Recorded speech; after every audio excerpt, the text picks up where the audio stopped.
Many thanks for choosing us. Gas for electricity generation from the Jubilee fields will no longer be free by the end of the year. Ghana under the Mawako government negotiated this free gas arrangement with tallow oil. Gas is cheaper than crude when used for generation, but free gas from Jubilee had always been preferred due to the impact on pricing. Well, at a presentation on the proposed tariffs, GNPC indicated they had considered this development in their computation of gas prices.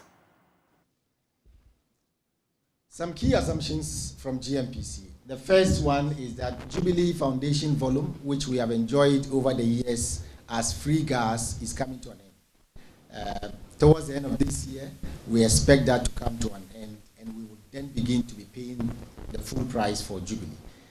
The good thing is that it will still be cheaper, but it will not be the cheapest. Particularly, it will be more expensive than 10. And the one thing to note about it also is that we have not yet concluded the negotiations on the price for that. This is still ongoing, and we have used some proxy for now for the purpose of this exercise, and we will come back to PURC once we conclude the negotiations. The second principle is that we have always, since 2017 or 2019, we've assumed that a GNPC share of all the gas that we have, as well as the royalty share, are free. We don't price that. And that was a key component of the tariff determination for 2019. So what options are left for Ghana to explore? Well, Kwame Jantua of the Civil Society Platform on Oil and Gas says government's renegotiation skills and its ability to ensure a stable cedi and inflation rate will determine whether or not the cost of production will go up. Listen. The Jubilee partners have indicated that there are certain costs that they would incur. So they cannot continue with the free gas. However, they are prepared to negotiate a certain amount. And from what I understand, it's, I think, between 10 and 50 cents for the gas. Now, you would then ask the question, if that ownership of the gas is now in the hands of the Jubilee partners, can the Jubilee partners decide that we would want to use the gas for some alternative endeavor? The petroleum agreement so far they have with Ghana does not allow the partners to use the gas for any other thing. Example, if they wanted to turn it into LNG, they don't have that authority. The petroleum agreement does not allow them to do that. And so, based on that, it looks as if GNPC can negotiate a much lower rate, then the impact on Ghanaians would not be felt that much, or it will be negligible. If we can have negotiations whereby we can still get gas free because of the challenges Jubilee has with gas, the Jubilee partners have with gas, if we can still negotiate for free gas for probably a certain number of years, then we don't have a problem. But I'm saying that even if we do negotiate, the price at which we negotiate should be negligible. That doesn't put pressure on the people. You remember, it's raw gas. It's raw gas. Okay. It has to be refined in a twabo. It has to be refined in a twabo. So probably government will have to find a way of subsidizing, because it's more on the raw side, subsidizing so that the pressure is not felt on Ghanaians. However, if it so happens that Ghana Gas is not paid what the work they are doing, and their debt starts mounting, then in their tariff to PURC, they're included as they brought their tariff today. That's why it is so important that PURC looks at it with a fine-tooth comb, and in looking at it with a fine-tooth comb, advise the people. You see, one thing we don't do in this country is to bring the people along when such things are happening. So as you are deciding how to go about it, and you decide, you should bring the people along so that we understand. And going forward, in the next 5 years, when the utilities come again, we all know the process process that you went through to be able to achieve a certain tariff, for the next 5-year tariff to go on. The other thing that we hope PURC would start doing again is the quarterly adjustment formula that they're using, which used to be called the automatic adjustment formula. If that automatic adjustment formula was still being used, I don't think we would be at a situation where ECG is asking for 148, Ghana Water is asking for 340%, Gridco is asking for 37%, because that would give us an idea of the kind of situations that these utilities are going through. Officer of the Ghana Water Company Limited, Stanley Mate, has mounted a strong defense for the proposal to increase water tariffs. Speaking on the AM show, Stanley Mate wondered why Ghanaians are willing to pay more for packaged water on the Ghanaian market, but will not do same for the Ghana Water Company Limited to provide them with quality water. If we have to use only our operational mandate, our operational data, then the tariff will be up to 19%. But then if we have to add other capital investment, especially for the debt that we owe government, okay, then it will go to 25.6. But if we add all these, including the cost of our desalination plant cited in Teshinongwa, then it will go to 28.52 cedis, and this is per cubic meter. Okay, now per cubic meter, let me explain further. It's about 2,000 of our 500 ml packaged bottle, the volume. Okay, so we buy, let's say, a packaged water 500 ml at 1 cedi at minimum. Okay, and then 2,000 of that will be 2,000 cedis, and it's just 1 cubic meter. Now, the 1 cubic meter that we are requesting from the people of Ghana is 19 cedis 52 pesos. Okay, that is for operations alone. But if government decides to take our other burdens, including our capital investment, then it will go to 25 cedis or 28 cedis. Okay, so 1 cubic meter, even if you take the maximum, the upper limit, it means that 1 cubic meter of water will cost 28 cedis. Ghanaians are prepared to buy at 2,000 cedis packaged water, and they are comfortable. But when it's from the Ghana Water Company Limited at 28 cedis, then they have a challenge. If we want strong institutions and we want the GWCL to serve Ghanaians the way we all expect, then we should be able to prepare. We should be prepared to pay more. Now let's look at the depreciation of the cedi. The last tariff we had as a company was in 2018, and that was 6.9 cedis a cubic meter. As at the time, we are told the PLC that the cost of production was 15.6 cedis.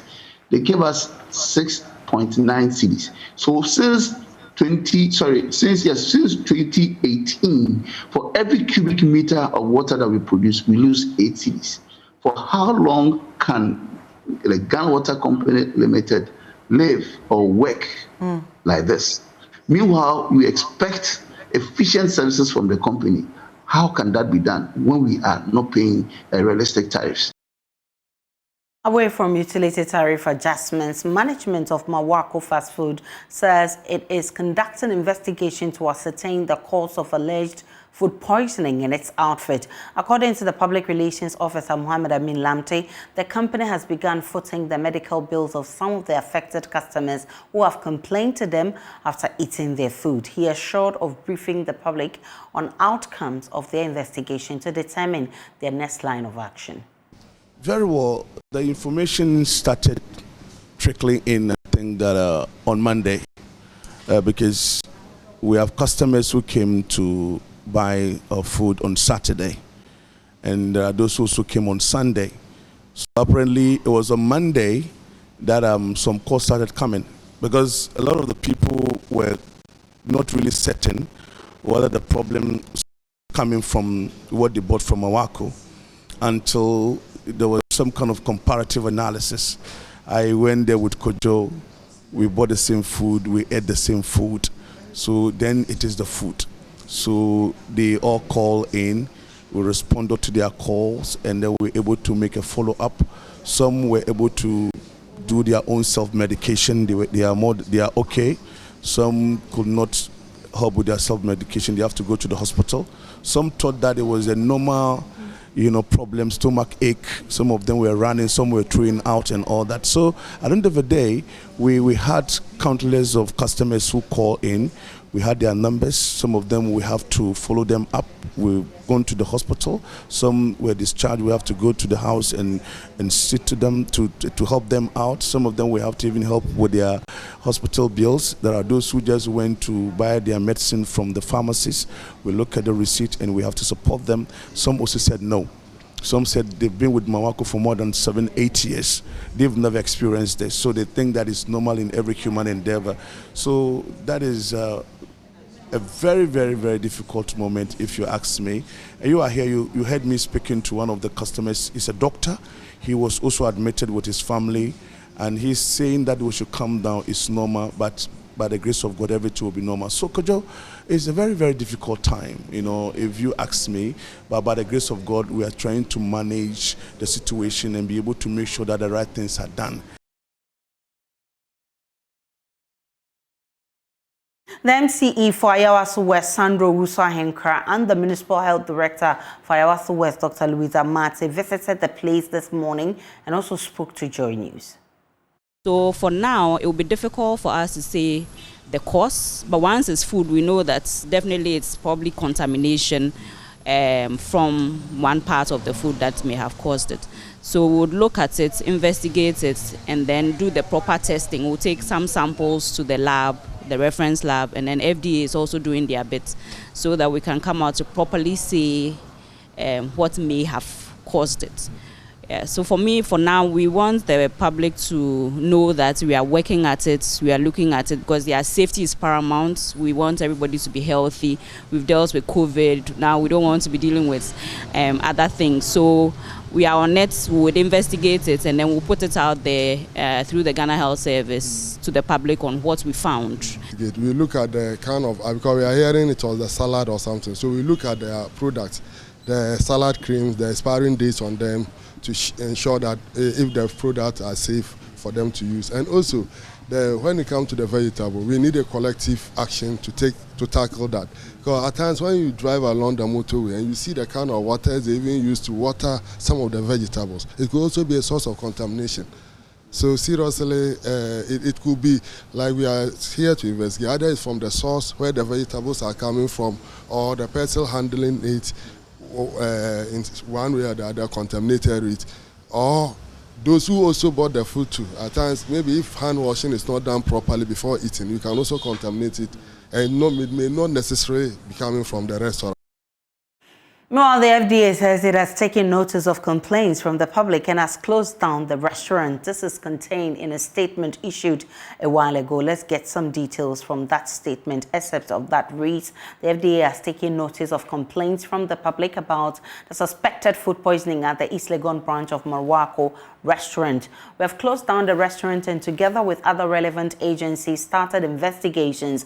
We wish to assure the public that the issue would be thoroughly investigated and appropriate actions taken. Additionally, FDA is ensuring the strict implementation of its protocols to prevent any further harm to the public. And this is issued from the Corporate Service Division, Food and Drugs Authority, Ghana.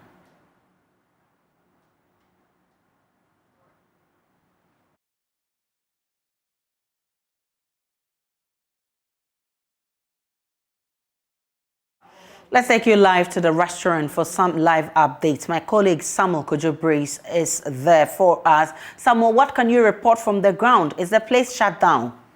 So as we heard, I can confirm. So as we heard, I can confirm that the place has been shut down just a while ago. This is the frontage of the restaurant here at East Legon. This is the inside of the restaurant. As you can see, the FDA staff are still picking samples from the restaurant for testing.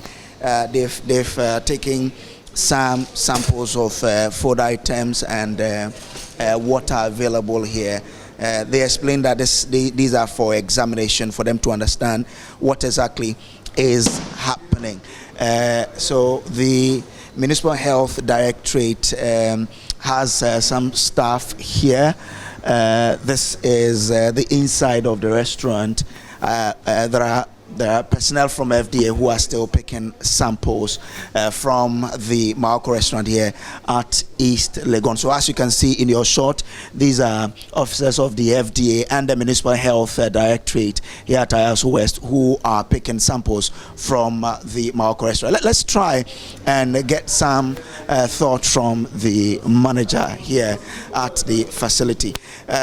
He is still here with the Municipal Health Director. Chief, we spoke to you a while ago. Within some few minutes, we heard that your facility has been locked. As we were speaking, all the thinking was that it's not possible that you're going to be shut down. What happened? No, in fact, for me, I think that it's coming from the FDA. They have the decision. They have the wherewithal to understand that based on their investigation, they want to close down the branches. You know, earlier, the information I gathered indicates that the information I gathered indicates that they are closing all the branches, all the 4 branches that we have. And we communicated with our staff at all the branches. They've closed down the branches, but later on, I was told that it's only here and then the main headquarters at Abelinkwe. But I think that this is really sad because I would have wished that we'll deal with the isolated case of the East Legon branch so that the investigation will continue at any given time when everything is done and then we can bounce back. Thank you very much. Let me get thoughts from the Municipal Health Director here. Doc, what has changed from early in the morning when we spoke? So in the morning when you were coming in, we were walking in when you spoke with us. So we had also mentioned to you that we were coming in to start the initial facts finding. So, I mean, these things are teamwork. You don't do it alone. So, I mean, all bodies that regulate these things and protect the health of people came together, including the FDA. And then, the decision has been made that it's more prudent to temporarily shut down and allow the investigation to go on properly, and then the decision made to reopen when it's feasible. Do we know how long this is going to last, the shutdown? I wouldn't be able to say. It depends on the investigations and how quickly. As you can see, we are here doing what we must do, collecting the samples and all that. So as long as we have results, and we can advise. Thank you very much. So that's Dr. Louisa Mate, who is the Municipal Health Director for IASO West. The FDA staff are here. I've just seen them trying to pick their eye shares. Like I showed you earlier, they've picked samples from the restaurant and are in there. Just as you are seeing in your shot, just the staff of the restaurant who are here. There is no customer within the restaurant who wants to buy something. Outside as well, it's empty, but you can see when you come outside, you can see the motor riders who are standing by to see if anything could change for them to keep supplying their food. Shortly, it will be in your shot for you to understand what I am talking about. So there you have it. The riders here who had come here to see what they could have to supply to their customers. So as we speak, it's a place that is empty in a sense. Customers aren't coming by. But there's a staff from the FDA. Let's try to get the understanding. How long will this shutdown last? I'm not sure how long it's going to take, but the investigation is still ongoing, so we'll let you know what happens next. So can you just give us a brief? What are you doing? What are you doing? I don't have a locus to speak, so maybe. All right, so that's it from here. Indeed, Mawako restaurant here at East Legon has been shut down by the Food and Drugs Authority. Over to you. Then my colleague Jubilee, who is currently at the East Legon branch of the Mawako fast food. You had the PRO of the restaurant, Lamte, saying that they were initially thinking that it's only the East Legon branch where the incident happened that will be closed, but he says their main office at Abilingwe has also been closed. You had there the FDA official who says investigations will go on, and as and when they get results or outcome of the investigation, they'll make it known to the public. From Mawako, let's move on to a 14-year-old boy who has had his arm and a leg amputated as he currently battles for his life at the Nalerego Baptist Medical Center in the Northeast region after he was reportedly attacked with battery acid by one Ibrahim Salifu. The father of the boy, Gideon Wundua, narrating the incident to Joy News, said his son was accused of attempting to steal a bicycle. According to him, the boy was tied to a wooden bench and beaten with sticks for several hours before the acid was poured on him by the man and two other individuals. He was later dumped in a bush after the attackers realized they had tortured him to unconsciousness. He was, however, rescued by a good Samaritan and rushed to the hospital. His father is demanding justice for his boy, who is still in an unstable condition. The boy was allegedly attacked by a man identified as Ibrahim Salifu, a teacher at Nalergo Senior High School. Doctors at the facility say the boy's condition was so bad that the only option to save his life was to cut off his one arm and a leg at the same time due to the severity of the damage caused by the battery acid. His father, Gideon Wundoa, narrates the incident which occurred at Nalergo to Joy News. He told me that he was moving around picking scraps. So he came and met a big tin tomatoes, they were empty ones. No? So he picked them and they were plenty. So he rather used his bicycle, kept his bicycle over there and pick another bicycle from the house so that he can go and sell them and come back. So he left the bicycle there and went and sold those things. When he was coming back, the man met him and said that he stole the bicycle. And he said, no, I did not steal it, but this is what happened. So that the man tied him and called some people. They put one drum here, and then they put wood on top of the drums. They tie his leg and their hands and hung him. They were rolling him and they were hitting me. So he told them, no, they should exercise patience. This is what is happening. They did not listen. So I said that it happened around 12 o'clock in the afternoon, up to in the night, 7 o'clock p.m. Before he said that they should bring the battery water. So when they brought the battery water, he poured it on the boy's legs and the hands. As recounted by the father, the boy was out with a bicycle in search of metal scraps when he came across plenty of empty tomato cans. While contemplating how to convey the cans, he saw a bicycle parked in front of a house, and because his bicycle does not have a carrier, he decided to leave it behind and go for the one that was parked without the permission of its owners. As he returned the bicycle to claim his, the man, with the help of other attackers, accosted and tortured him to unconsciousness over the accusation that he attempted to steal the bicycle. At the hospital, the boy was still confined with marks of the assault visible all over his body. He looks pale and emaciated, and doctors say he risks undergoing the amputation of the other leg. And the one who did that to him he's called Ibrahim Salif, a teacher at Nalergo Senior High. That's his name. The guy name is Fire. That's what they call him at the senior high there. But me, I have nothing to do, but I need justice. On his sick bed, the boy denied the allegation, saying the man dumped him in a bush after pouring the acid on him.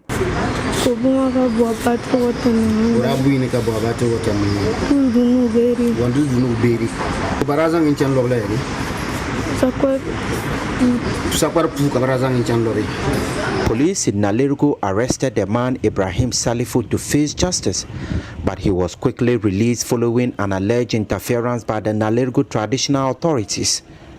The boy's father says he's unhappy with the way the police in Nalergo are handling the matter. According to him, the police investigation into the matter doesn't look promising, and he therefore calls for public support to get justice for his boy.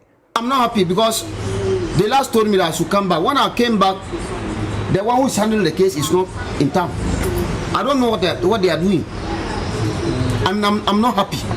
Because it's my boy. What I'm going through, if I tell you not believe, I'm not happy. You know, every day before they could do these things, you go and buy this is cotton and those things. I've been buying them. I have the receipts in my house.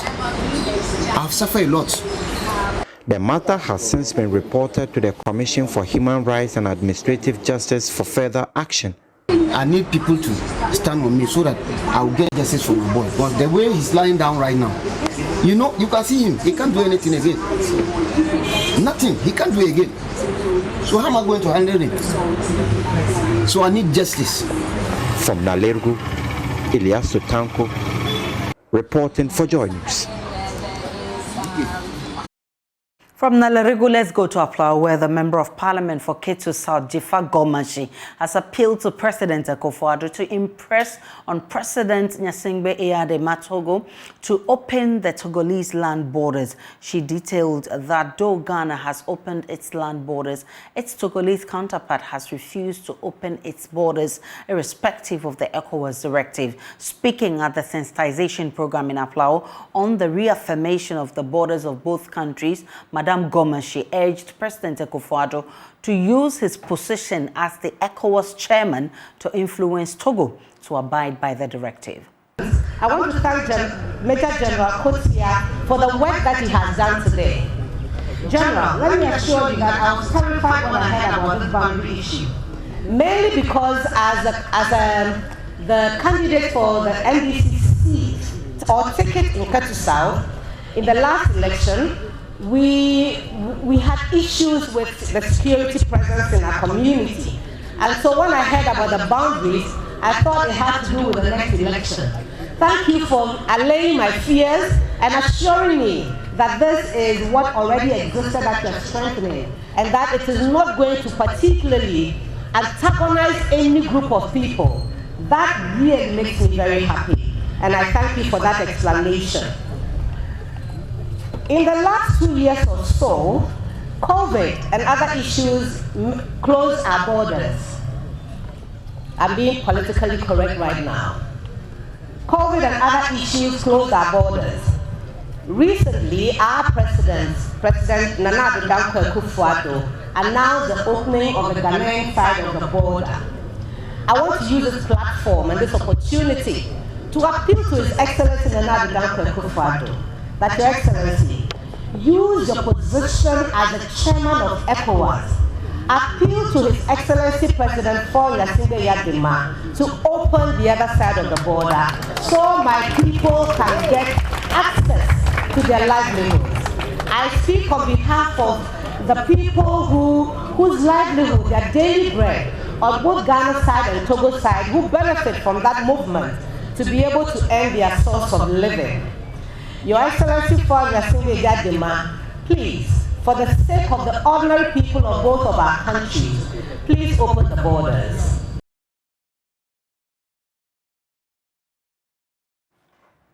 The conventional method of removing the cocoa bean from its pod has always been with a cutlass supported by manpower. The process always leaves the farmers fatigued and exposed to the severe body injuries. What if we had a convenient and safer means of splitting cocoa pods? An engineer at the Mechanical Engineering Department of the Kwame Nkrumah University of Science and Technology has developed a mechanized cocoa pod breaker to ease the burden on cocoa farmers. On Tech Thursday, Love FM's Emmanuel Bright Kweku speaks with the developer of this eco-friendly splitter. Splitting cocoa pods to extract its beans is a crucial step in the cocoa value chain, but the process comes with a daunting task of slicing the pods with sharp edges like machete, which predisposes farmers to severe injuries. Fortunately, Professor George Obin, Dean of the Faculty of Mechanical and Chemical Engineering, KNUST, is changing the narrative by introducing a mechanized cocoa splitter. If you consider the target of Ghana to be the best country in terms of cocoa production, then it is very necessary that we mechanize the process, and therefore that process of splitting the beans and separating the beans from its attachment within the pod is very, very critical. And that is why we developed this machine, so that the process can be mechanized and we can increase production as well as productivity and efficiency. The user-friendly machine has a 97% efficiency of splitting above 60 cocoa pods per minute, a technology which can maximize the production of cocoa in Ghana. From our trials, we can split about 60 to 100 cocoa pods in a minute. Professor Obing explains the operations of the eco-friendly technology. So this is a conveyor. Okay, here you can put like 3 or 4 different cocoa beans. This currently runs at a speed of about 20 RPM. So you put like 3 or 4 cocoa beans, and so within 1 minute you can get 60. When we increase it, then we will hit 100. So this is a cutter, which is a blade. There are 2 of them. One is under and then the top one. And this is where we have the separation. As the second largest cocoa producing country, the solar-powered cocoa splitter is a step in the right direction in consolidating efforts to build local capacities for cocoa value addition. For Joy News, Emmanuel Bright-Kweku reports. And still to come in this bulletin, business schools and across the country are being urged to leverage technology in bridging the gap between academia and industry. More in business shortly.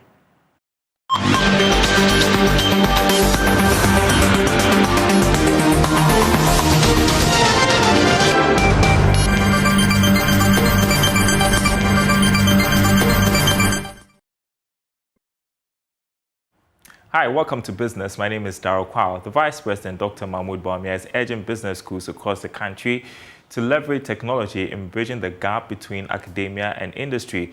According to him, students must be exposed to pragmatic approaches in solving problems in relation to the business world to aid in economic growth. Here's more. Speaking at the 60th anniversary of the University of Ghana Business School, Vice President Dr. Mahmoud Bawumia said there was a need for collaboration between industry and academia to promote innovation and growth in technology. He said industry partnerships are instrumental in advancing research and creating skilled workforce to drive economic growth. Academic activities, curricula, and organizational practices, the values of global social responsibility.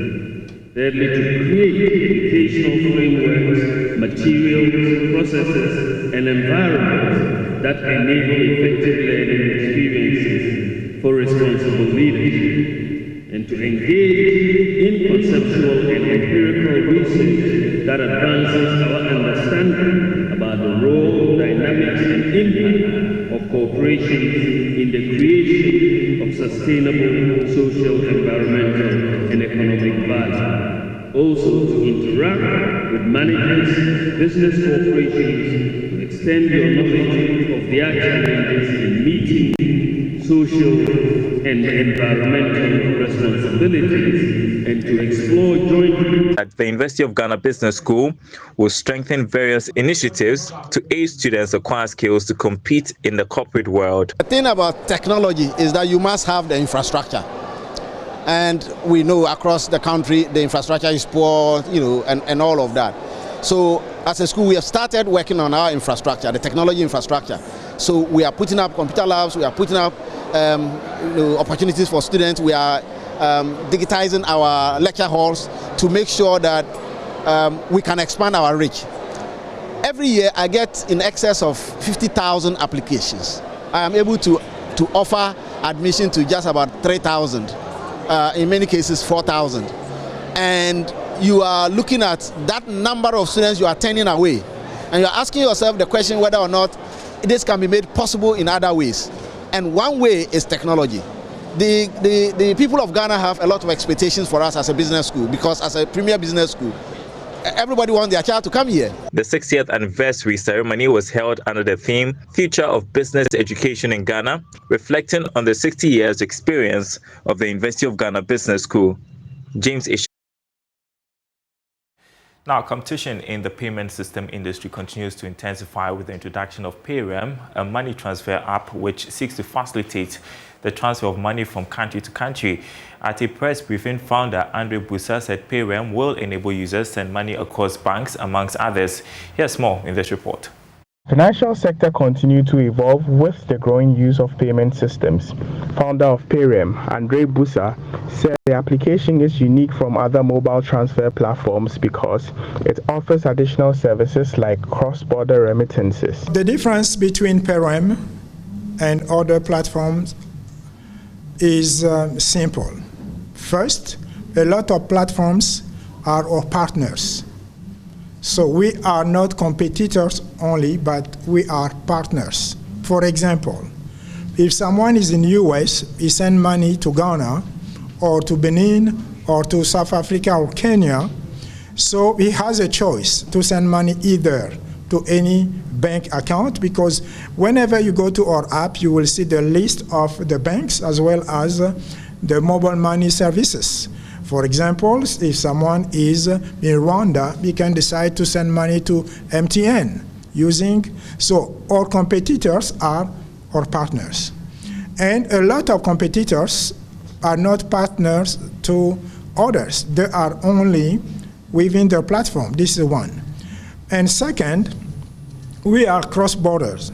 So if you see some companies, some of our competitors are either within the country only, or within 2, 3, or 5 countries.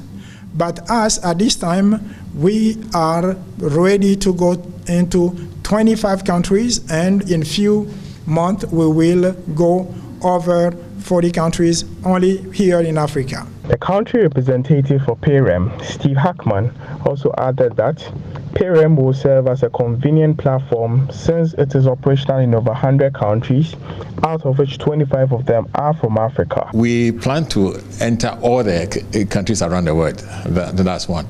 But now we are in about 100 countries. But in Africa, we are about 25 countries now in Africa. Notably? Benin, Togo, Rwanda, South Africa, just to mention a few. The creation of the PayRem app was influenced by the transactional challenges that was characterized by the COVID-19 pandemic. And we have a full business bulletin coming to you on the marketplace at the top of the hour. Meantime, more news on our website, myjoyonline.com/business. Up next, sports.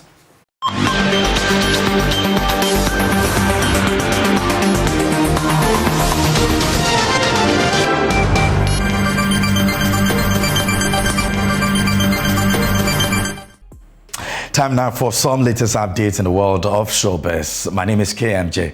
Rapper Edem has criticized how leadership is perceived in Ghana, adding that the age limit for some leadership positions is very worrying. The award-winning rapper stated that our culture has played a role in this situation and has advised that something must be done about it to make sure young ones take leadership roles in government. Here is Edem. Respect to me, as Edem is traveling, trying to meet people, he has, plans of getting into politics. Is that true? I think there's one aristocrat who said, if you don't get involved in politics, you'll be ruled by fools.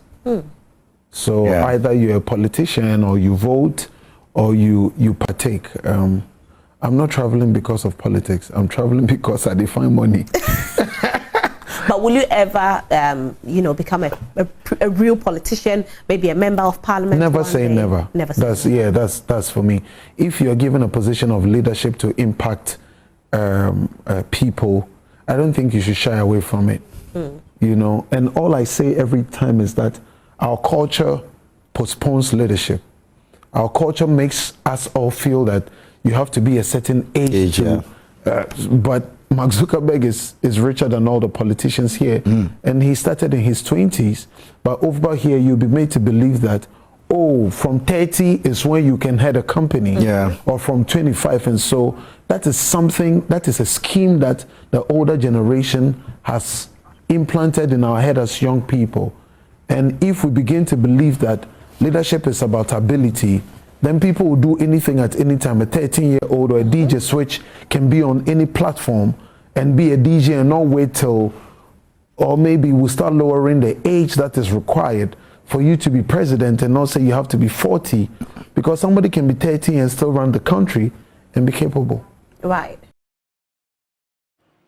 And that's Adam on Prime Morning. Now, South African High Commissioner to Ghana, Her Excellency Grace Jeanette Mason, has stated that she got over 1,000 followers on the social media app Instagram for attempting to mention the title of the song by Sefa Ichok. Now, the High Commissioner was at the VGMS for the weekend made to present an award to the best collaboration of the year, which was won by Sefa and Mr. Jew for their hit song Ichok.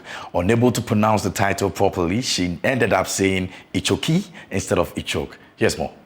Before that, I had on my Instagram, on social media account, I had about over 400 followers. Really? And when I woke up in the morning, Sunday morning, it was trending, and I now have 1,300 followers.